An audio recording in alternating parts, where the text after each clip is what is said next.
Hello and welcome to Paramecia, a One Piece fancast where we review the latest chapter of One Piece and have a different One Piece related discussion every single week. My name is John. Hello, my name is Fwans. Hello, this is Paramecia. Okay. You started this. The okay? One Piece fan quest where we review the latest chapter. Don't do this. Please.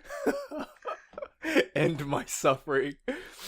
Yeah, this week was chapter 911. What was the title? I literally just had it up. Adventure in the Land of Samurai. Yeah, it was a good one. We didn't have... Okay, so it's... I guess just jumping right into it, because it's the 50th anniversary of Shonen Jump, and it's the 21st anniversary of One Piece. So Shonen Jump was like, Oda, for our 50th anniversary, you get 2 straight weeks of color spreads. So this week and next week, he's going to have color spreads. Dude, that's like absolute... It's buck wild. Like, all the other authors are probably like, Oda, why does the publisher let you have 2 color spreads? Oda, why does Shueisha let you have 2 hot dogs? Yeah, no, I like the color spread this week. They're like, shopping? I thought they were going to the movies because I saw all the popcorn and shit, but I think they're just like shopping at some mall. And then Luffy's like trying to beat up a cat because it's eating his burger. Damn, actually, now that you bring up the whole movie thing, maybe Brooke's just going to the movies. Yeah, Brooke is just trying to chill and go to the movies. Because he has that, like, you know, everybody. like, those disgusting plastic trays where you put the soda in. Yeah. They're never washed because no one uses them, but when they give it to you, you're like... Eee. Yeah, there's a bunch of stuff on this that, like, I don't know if it means anything. I don't know. It's just like Robin's all by herself in the background. I'm like, Robin, baby, why? come with the squad. What are you doing? The general point of this was essentially fuck Orlumbus. Yeah, basically. And then Nami's bag says Basil on it, and that's like, I was like, why does it say Basil? And then I got to the end of the chapter, and I was like, I get it. I don't know if that's actually the reason, but What? Basil Hawkins. Basil Hawkins. Hawkins' name is Basil Hawkins, the guy. We'll get there. We'll get there. Okay.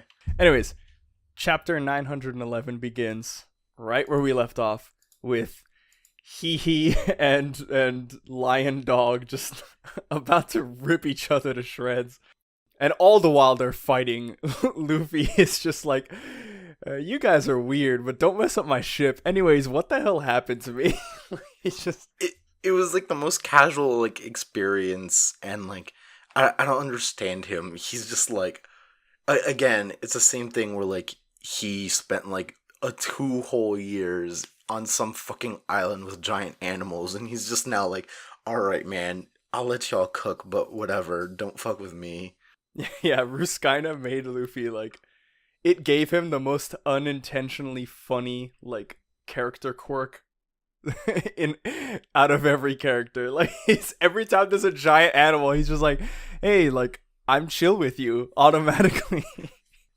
It's some shit. I dig it though. I really do. And then it cuts to a quick flashback when he's trying to remember what happened. And he's like, oh, I remember what happened. And so basically the Sunny, when they rode the carp up the waterfall and they landed into the whirlpool, Sanji was like, oh, Nami, Carrot, like, everybody grab onto me. And then Chopper and Brook had to like beg for they had to beg for Sanji's like benevolence. Did he end up taking them? Like, it looks like it, because in one panel we're like, immediately after the begging, Luffy's like, oh, Sanji, like, use my tummy for like a little boost, essentially like the Sonic bounce pads. And yeah, it looks like he's holding he's holding Chopper right there. Yeah, he's holding Chopper, and I assume Brook is either somewhere there or Brook ran across the water or something. Yeah, we can make that assumption. Brook's good. Or maybe Brook took Nami or something, I don't know. But yeah, it's so he bounces them off the ship, and then we get one panel, and This is one of my favorite panels this chapter, just because Luffy's like slingshotting himself around the mast, and he's like, "All right, Sunny, like I'm gonna go. Don't worry, I'll find you later." And the Sunny is just like, "Dude, what the fuck?" Like, The Sunny itself is just like, bitch, what? After all of this shit? yeah. Like there's been a couple, like he's done it before, like pre-time skip with the Mary. There was a whole bunch of chapters early on where the Merry-Go would he would give the Merry-Go like faces, and he's done it a couple times with the Sunny Go, but it's never really frequent, so it's always funny to see.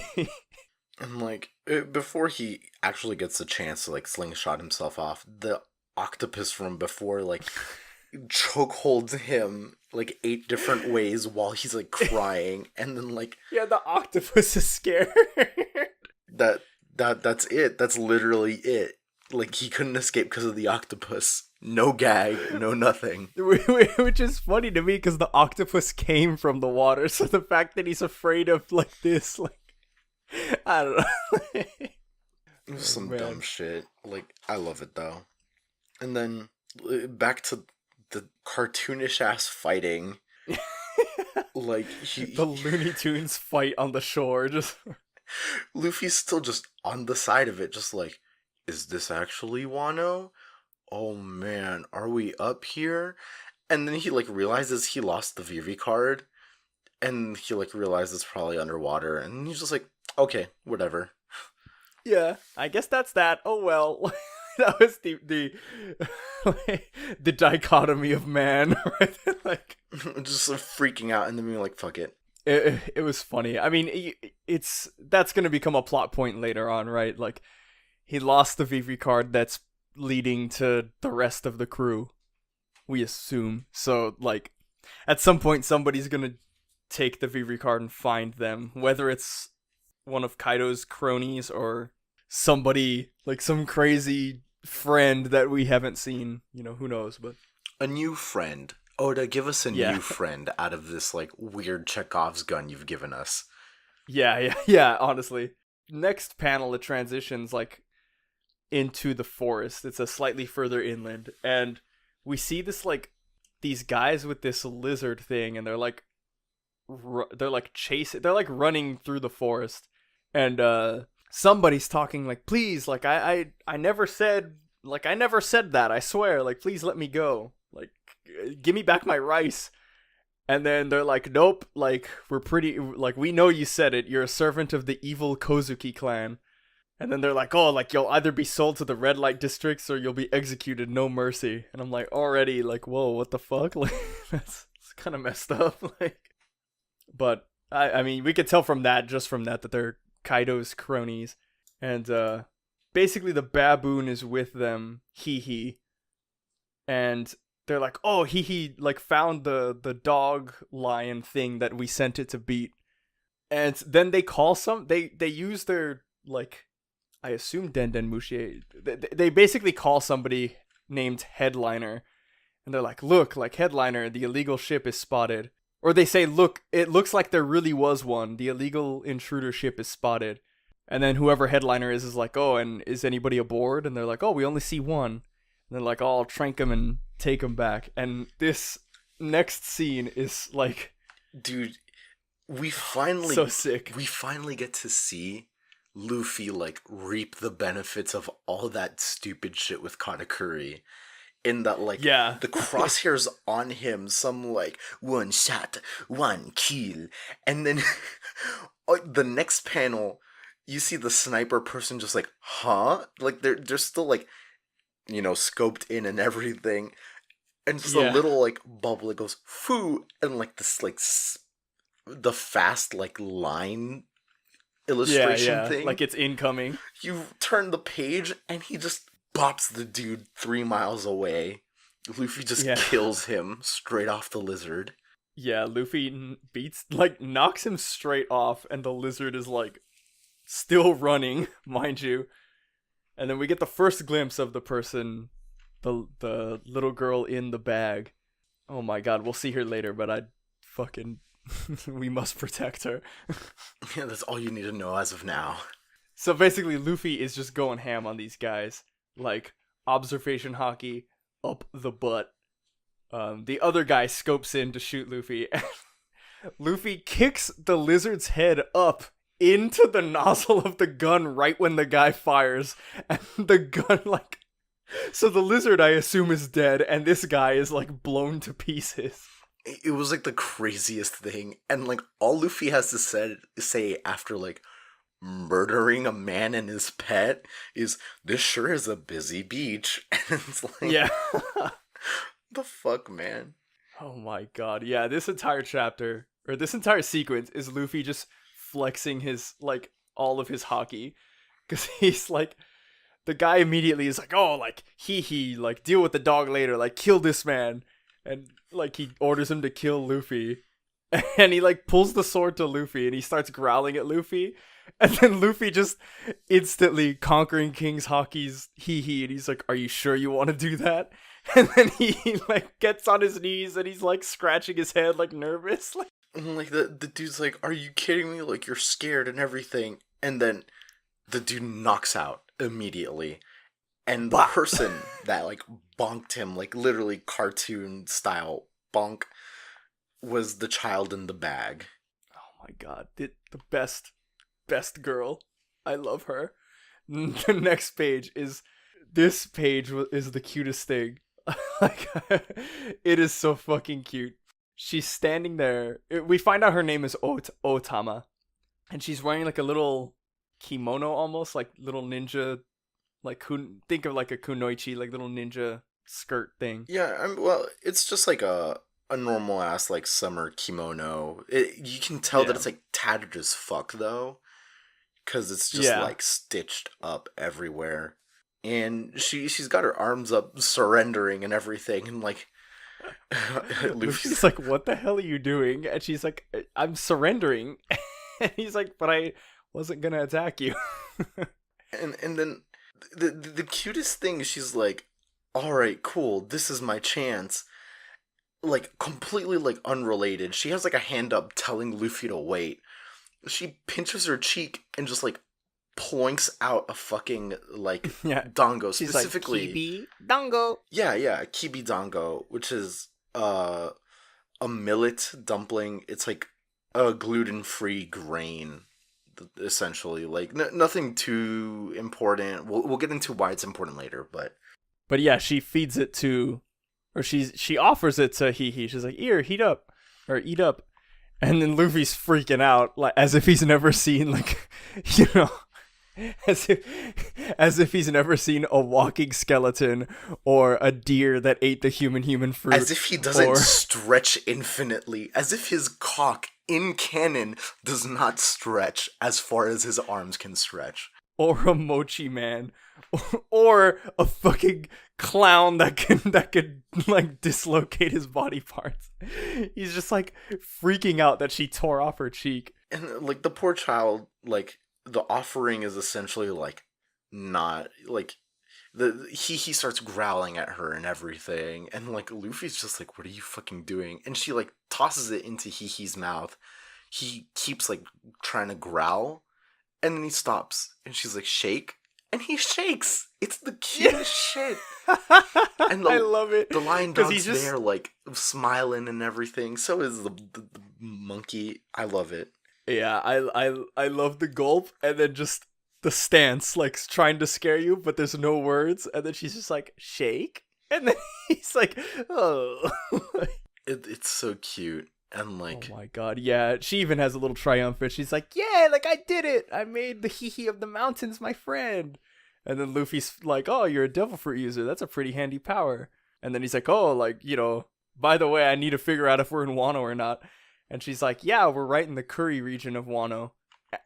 Big brother." She calls him Aniki, like the big brother. Yeah, very, very like ye oldie big brother, but it's tight. It's tight. I appreciate it. And she starts going into like why she was in a fucking burlap sack carried by like lizard people, and like she was like, the short of it is that like she was like shopping in town, and then like she accidentally, not so accidentally, was like fed, because like they stole her shit, and then she was like, oh, like just wait till the Kozuki family comes back, they'll show you, which is like super duper against the law to like bring them up, because like if you remember the Because Kozuki of the family, Shogun. yeah. Yeah, the Shogun and Kaido boiled Oden to death, and then Which is fucked up. This is literally the entire Wano arc is just like Oda's propensity to like make food puns, and like that one was Yeah. not okay. Let's just yeah. let's keep that in mind. That's fucked up. Yeah, ever since the Shogun like took control, I'm sure everywhere in Wano is like, if you even like think about the Kozuki clan, like we're gonna arrest you and kill you, or send you to the red light district, even though you're like a fucking 8-year-old girl. But whatever. Hey man, that was Edo Japan. They had like, I don't want to say they had no morals, but like They had two morals. exactly. A solid 2, count them, 1, 2. But yeah, she starts saying like, oh, I was pretty close to, like, I thought I was never gonna return home again. She's like, oh, let me thank you. And then he's like, oh, like, thanks, like, I actually got a lot to ask you. And then his stomach just starts growling, and she's like, food it is. Like, the one time where Luffy actually, like, activates one of his brain cells and's like, Yeah. let me gather information. His stomach betrays him. I will say, this chapter, I mean, I'll talk about it more at the end, because they kind of lead into what's gonna happen. I don't know if it'll happen directly next chapter, but soon. But this chapter, like, Luffy has, like, this chapter, above a lot of them, like, I feel like Luffy's just matured more. Or at least it's more visible how much he's matured since the time skip, like, right now. And I feel the more that he matures, the more he looks like Gold Roger. And that is so sick. It's really awesome. What's next? They They hide the ship. Yeah, they put the Thousand Sunny in this like alcove, and they're like, oh, they'll never find it here. And like, Luffy was like, oh, sorry, like thought we had some food on board, which is like maybe they had no food. That's irrelevant at this point. And O-Tama makes a little comment where it's like, there are some pirates I like and some I don't. You're strong and kind. And that was very interesting of a comment, because I think the kind that she doesn't like is a direct reference to Kaido and the Kaido pirates. Probably. And even at the end of this chapter, the pirates she likes, it's like, oh, okay, like it makes sense now. yeah, 100%. And we get Odo boxes for the 2 animals with them, the lion dog and the baboon, but I feel like every translation has vastly different like naming conventions for them. Yeah. The first translation I read it like right when it came out, the Japanese box translation. Yeah. I think it translated them literally.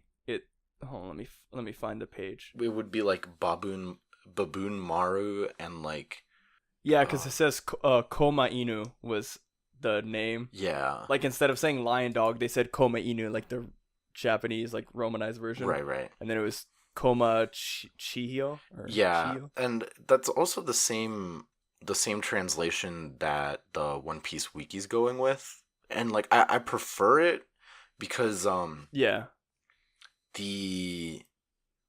Again, I'm not gonna fucking look at the fucking raws. I don't.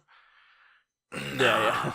But the lion dog in the manga stream translation is referred to as Chi Yi-on, and I don't understand the motivation behind that. There must be some reason why they're doing that, but the syllable yi is not existent in like native Japanese.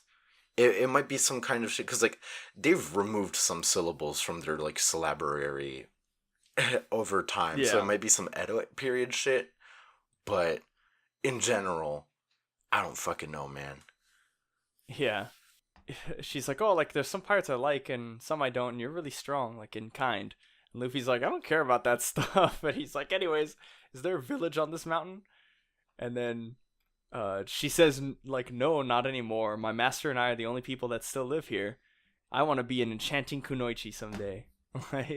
Yeah, it's such a like cute little thing, and like it's a slight foreshadowing, and Yeah. they go straight to the like little shack, and there's like it's very like older wooden designs and everything.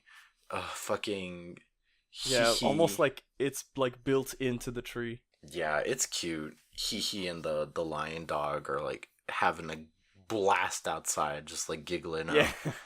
And the poor child is like making rice for Luffy, and she's like, yeah, coming right up, and serves it and everything, all cute. And Luffy's like really fast when Luffy gets in there. He's like talking shit immediately. You know, he's just being Luffy, but he's like, "Wow, it's dirty and small, and it stinks." And he just starts laughing, and then she's like, "That's rude." Yeah, no, it's adorable, but like, come on, Luffy, have some fucking manners. But you know that's Luffy right there. And I this next part is so cute. Like she feeds him the rice. dude, it fucks me up.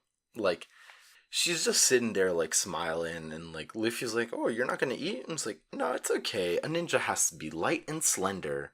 And Luffy's like, oh, I want more. And it's like, oh, I haven't made any more. And we don't have anything to eat with the like, rice. That was all of it. Like, there's no side dishes either. And then, like, this is the moment where when she says that, she's like, oh, like, when she says, like, oh, like, a kunoichi must keep her body light and slender.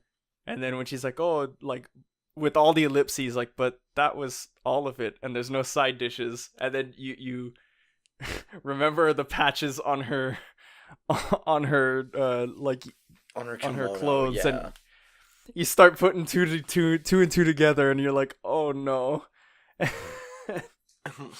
And then Luffy tries to, like, console her and be like, oh, I see, I was joking, no, I'm full, actually, thanks. And it's just like, you're a fucking liar and you're bad at it too. Yeah, as he's saying that, he's like licking the bowl like clean.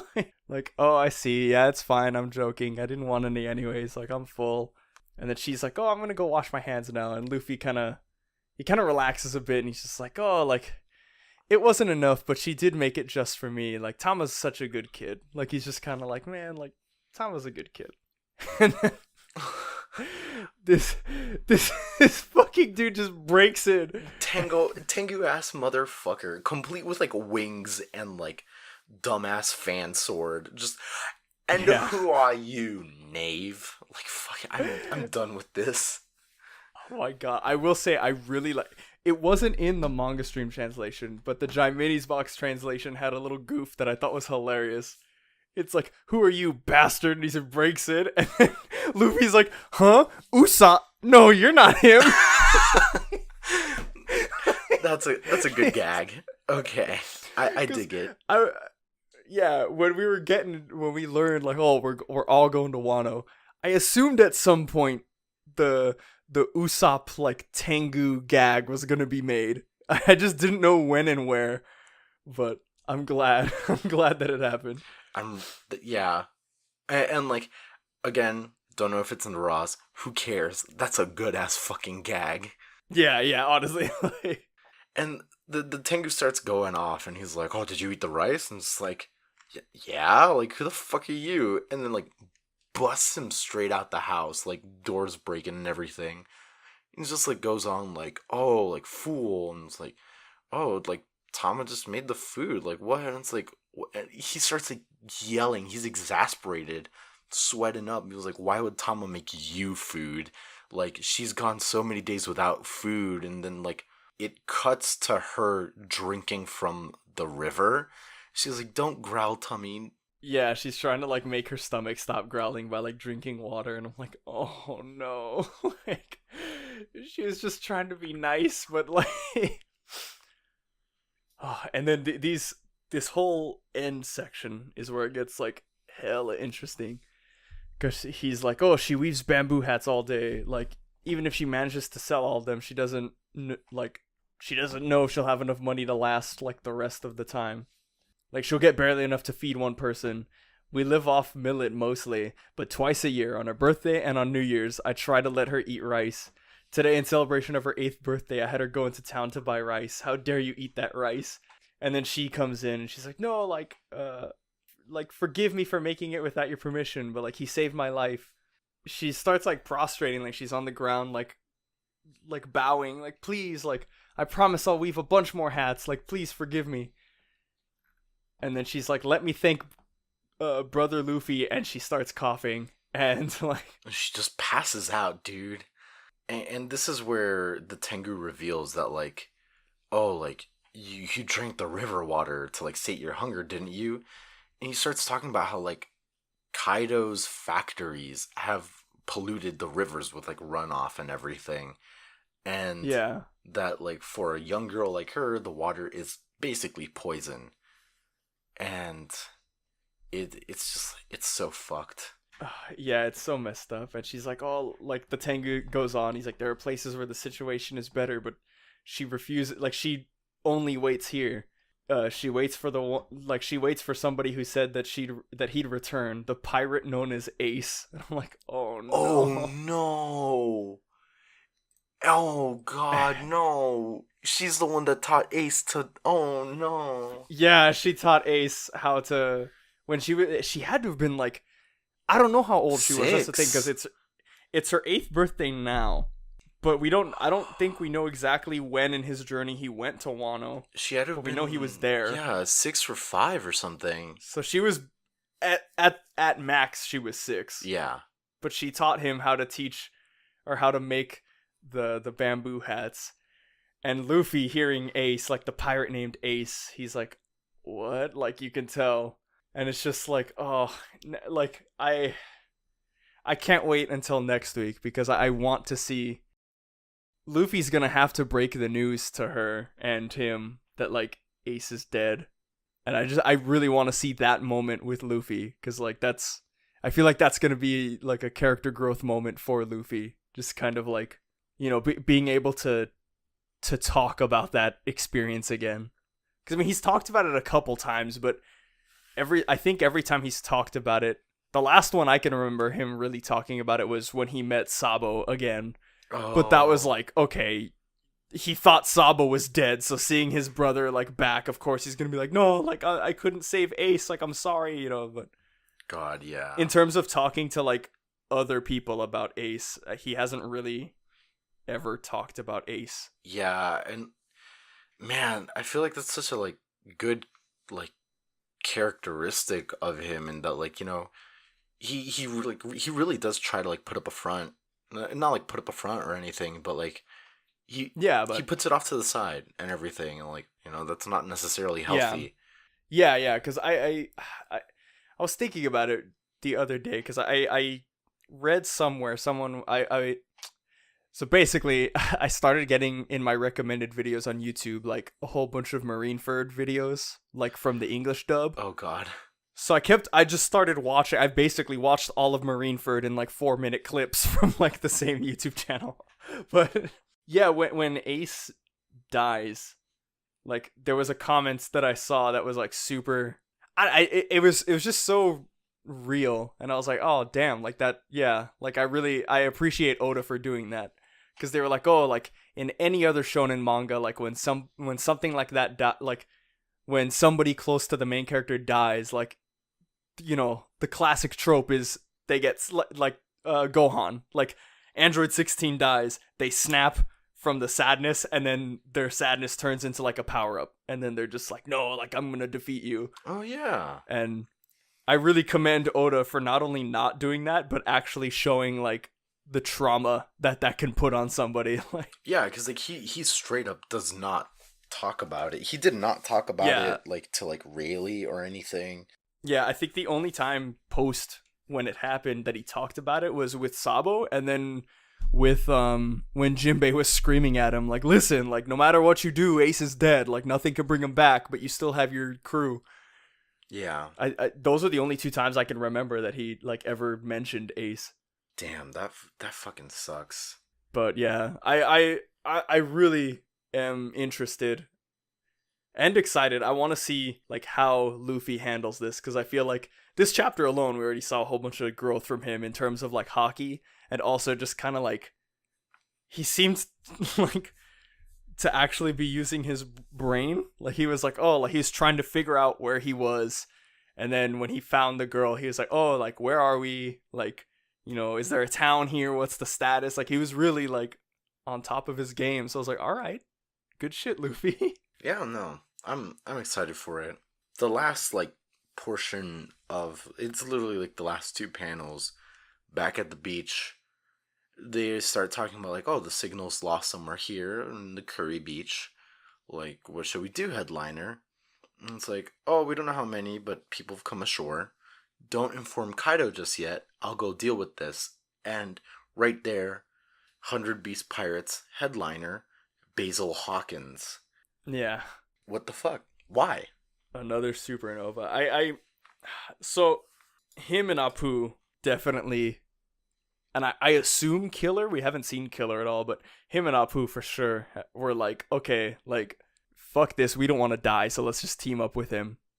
Like, because I'm not fucking getting my ass kicked, so let's just team up with Kaido. And obviously Kid was like, nah, fuck you, Kaido, and then he got his like arm ripped off. Yeah, that's... I find this ending interesting because he says, don't inform Kaido just yet, I'll go deal with this. And so, also back in Marineford, because it's so fresh in my mind thanks to all these fucking YouTube algorithm, Basil Hawkins was, like, when Marineford was going on, like, Law's ship and all the other supernovas were kind of, like around. They weren't in Marineford, but they were around just watching. And Basil Hawkins was on a ship, and he was, like, constantly flipping the tarot cards, like the magician, like, tarot cards to, like, tell the future. And I forget what it was. It was, like, every single outcome that he pulled, he was like, Luffy, like this kid can just, like, this kid defies death. Like, he no matter which outcome I look at, he doesn't die.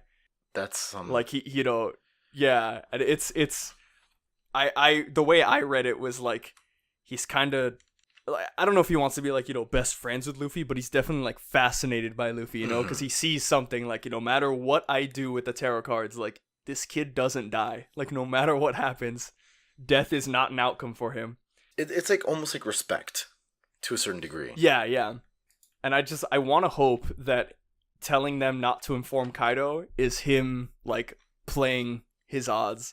Like, I'm hoping he kind of becomes, like, the Capone of this arc. Oh, okay. One of the Capones. That'd be interesting. Like, oh, like, I'm working for Kaido, but, like, you know, fuck Kaido.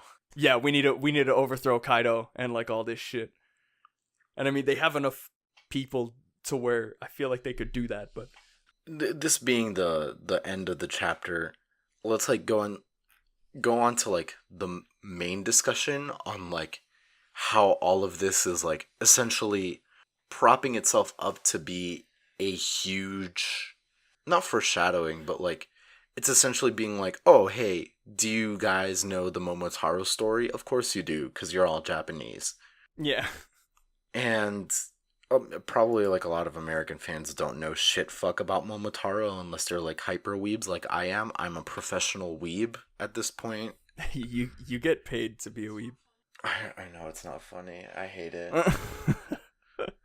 But, O-Tama, her power is to, like, take Dango out of her, like, skin or some shit, peach her cheek, and, like, there's a Dango. And she makes Kibi Dango specifically out of millet. She is essentially only on a millet diet, which is technically gluten-free, by the way. But, so she's feeding these animals these things. She already has a lion dog. We're leaning towards the dog. And now she has a monkey. So all of this is basically like, oh, she's basically fucking Momotaro. And what Momotaro is the Peach Boy story from fucking all the way in Okayama Prefecture down towards the south. And the way it goes is, like, these old people, like, got a huge ass peach. They split open the peach and they're like, holy shit, there's a fucking boy in here. And he like grew in like 5 weeks because he's some fucking freak Holy of shit, nature. there's a fucking baby in here. Yeah, dude, there's so many Japanese stories like that. I don't even want to begin. What's with their fucking deal with this? So, Momotaro grows up in like 3 days or some shit, and then like he realizes that there's a bunch of issues in the town related to like Oni. They keep like coming in and like harassing the whole town. He's like, all right, fuck this. And so he goes on this like Wizard of Oz ass like journey, and on the way he meets and befriends a dog, a monkey, and a pheasant, which we haven't seen yet. And he gives them a kibidango in order like to be like, hey, you're my friends now. And they start following him and everything. It's really cute. And they essentially go to Onigashima, Oni Island, infiltrate their fucking base, and then like harass them till they surrender and leave. And it's some shit. It's like the most popular children's story because it's like, oh, look at him, he's such a good boy, even though there's some iterations of the story where he's a lazy fucking piece of shit. But yeah, that's it. And like you brought up how that's so fucking relevant in that it's a dog, a monkey, and a pheasant. Yeah. Like you said, we've already seen the dog and the monkey. I mean, it's like the lion dog, but again, we're leaning towards dog because it's a dog. Like, let's be real. Yeah. I don't think the legend like specified like, oh, He made friends with a German shepherd, a howler monkey. No, an orangutan. like it didn't specify.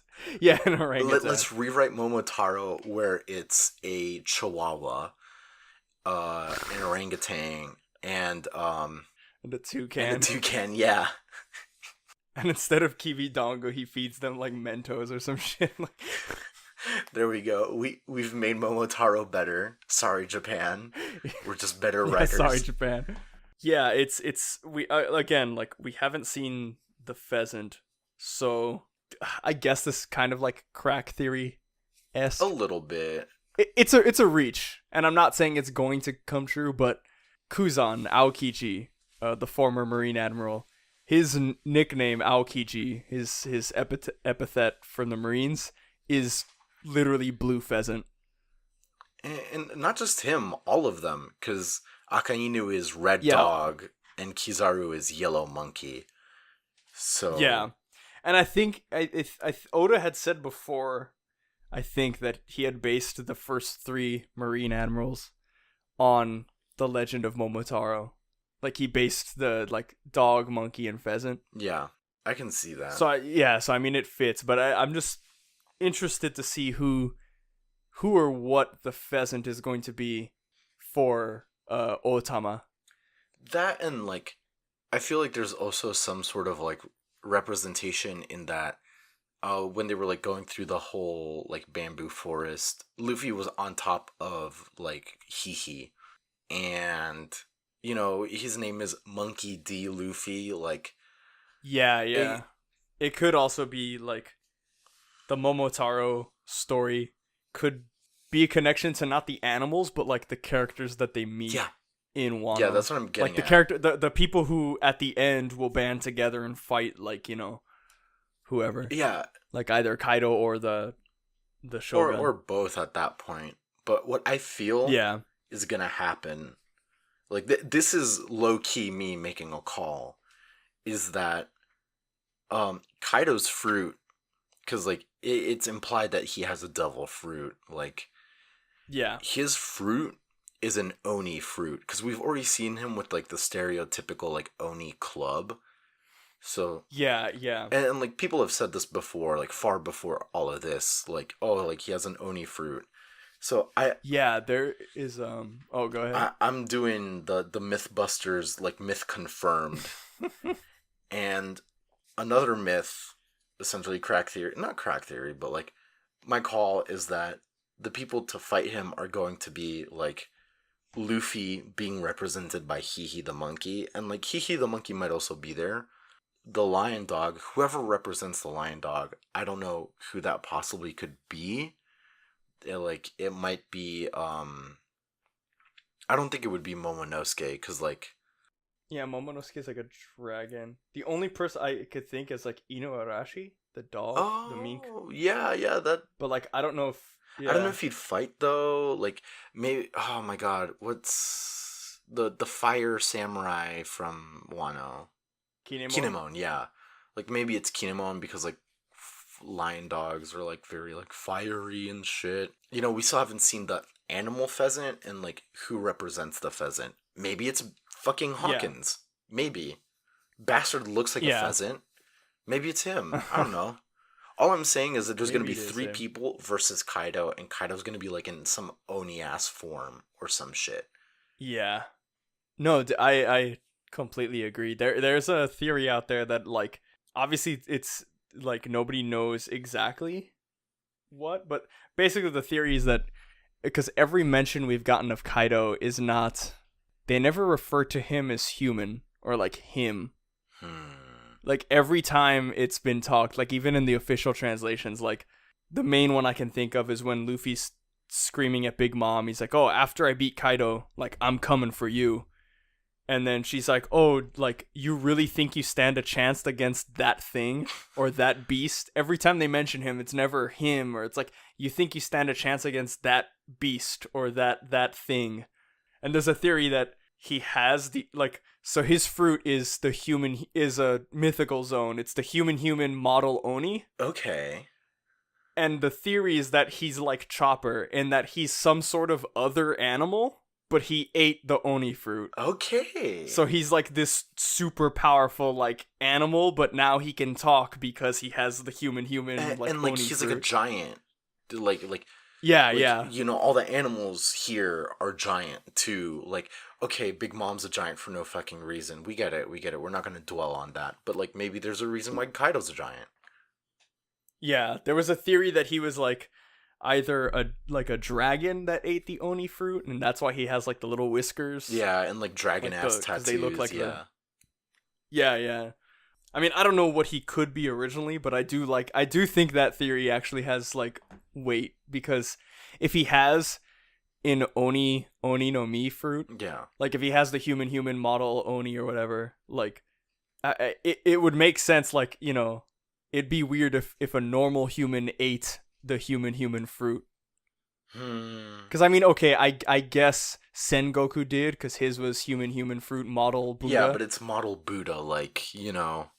But I feel like it would have like, it's already kind of been foreshadowed that like everybody calls him that beast, and it's like, okay, like if he's just this insanely powerful animal, like this force of nature that just ate this human fruit and is now like this super powerful pirate. And Mom would know something like that because, again, 40 years ago, what the fuck happened?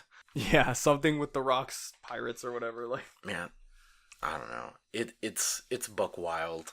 Shit's getting crazy, man. Wano, I this is a really good chapter. I thought this is a good setup to, like, a good actual setup to, like, now we're on Wano, and this is a good first start to, like, the arc. Yeah, we're here, and we know what's up. Yeah, like I said, I'm excited for the Ace flashback, because I think I think the Ace flashback is actually going to be more important than just, oh, Ace was here. Like, I feel like Ace's trip to Wano is deeply intertwined with the turmoil that's going on now than like anybody realizes. Yeah. He might have had some like local government effect or something. It, like, at the very least, what would come to play was like the daimyo hates, like the daimyo of like the Kuri area hates Ace, and will in that hate Luffy, or some kind of connection like that. I could see that. Yeah. Oh my god. I just thought of something. Oh my god. Okay. No. Okay. Hear me out. I'm hearing you. The deep cut no Mi was triggered when I was thinking about Ace. Do you remember when Momonosuke, it's on Zou, and they're talking about the Pirate King Gold Roger, and then Momonosuke's like, yeah, I've met him before. And they were like, what the fuck? No, you haven't. That was like 40 or 20 years ago. What if when he was really young, what if he saw Ace in Wano, and he just, like, Ace is Gold Roger's son, and he was just like, oh, that's Gold Roger. Like, how old is Momonosuke? Hold on, I got it. Search it up. I have no idea off the top of my head. The deep cut. He's 8 years old, just like O-Tama. God, yes. Oh my god, it all connects. So whatever year that Ace came, hold on, so like Momonosuke, the shit he's wearing, the yukata he's wearing is like peach flowers, like peach blossoms everywhere, and the kimono that O-Tama is wearing is very similar. It just doesn't have the peaches, but like where the peaches would be are like patched up. Like, look it up. I don't know if this is any connection or some shit. I don't know if this is relevant in any way. Hold on. Momonosuke. Let me search him up. Oh my god, wait, hold on. Let me go back to the page where O-Tama has the... Bro. Dude, no, yeah, there's no way. It's the places where the peaches are, that's where the patches are. There's no way. Dude. No, this is confirmed. This is 100% this is confirmed. Actually confirmed. You know, we're ending we've been on a streak of not ending with like crack theories, but like tonight on Unsolved Mystery, because we've just been on fire with this shit. Bro, no, this is I don't look. They're connected somehow. Somehow, someway. They're both 8 years old. They both met Ace, clearly, because like there's no fucking way Momonosuke met fucking Gold Roger. Yeah, I at first I remember when that happened, everybody was like, "Oh, like did he meet like?" The theories were like, "Oh my god, is Momonosuke like immortal? Like is he forever living and he just like has actually met Gold Roger?" But it makes sense if it's like if he can hear, because it's confirmed that he can hear the voice of all things, right. Momonosuke. So I mean, if he saw Goldie Roger's son, I'm sure something like, even if he was really little, I'm sure that would have like, you know, they have some connection because him and Gold Roger could hear the voice of all things. I'm sure something like that has to have been the mix-up. Like he had to have just mixed up Ace when he was really young. Like, oh, that's Gold Roger, and it's like, well, wait, what? Why do you think that? And he's like, no, it's Gold Roger. I'm still on the whole connection between Momonosuke and O-Tama, because like, you know, Suke is like a very old like suffix in name. Nosuke is a very old suffix in names. Like I mentioned last episode, I'm bemoaning the fact that it's coming back, but you know, Taro is also an old like suffix for names that usually means like eldest son, and so like I don't know, man. What's their connection? Because like Momonosuke's like bald ass head is the same kind of like hairstyle that Momotaro had in like the legends and shit. Because like that was the popular dumbass haircut back then. And man, dude, it's confirmed, bro. I mean, oh, fuck. Cause look, it's confirmed, bro. I just said fucking brew. Like Eris. It's confirmed, brew. No, dude, like I'm looking at this picture of Momonosuke from the manga, and those little like fuzzy clouds on O-Tama's kimono, like those little squigglies. The same exact squigglies on Momonosuke's, dude. They're connected somehow. I don't know how. Yeah, I don't want to like go out and say they're siblings or some shit. Yeah, I don't know if they're siblings. They could be, but I have no idea. But oh man, all right, yeah, I'm good to end it here on a fucking mystery solved. So, sign me out, and by the time you sign me out, I'll have a crack theory that's actually a crack theory. Okay. Yeah, that's gonna do it for us this week, guys. Don't forget to follow us on social media. We are at ParameciaCast on Twitter, ParameciaFancast on Facebook and YouTube, ParameciaFancast.libsyn.com. Episodes go up every Wednesday or Thursday, depending. And as soon as they go up on Libsyn first, within an hour, they'll be up on YouTube. And yeah, that's gonna wrap it up for us. What's the crack theory? So this chapter, we were introduced to a little girl named O-Tama. O is a prefix for names that means small. Last chapter, or 2 chapters ago, we were introduced to a sphinx that Marco is healing. That sphinx's name is Tama. They're related somehow. She is a small sphinx. You know who else that's related to? Tamago.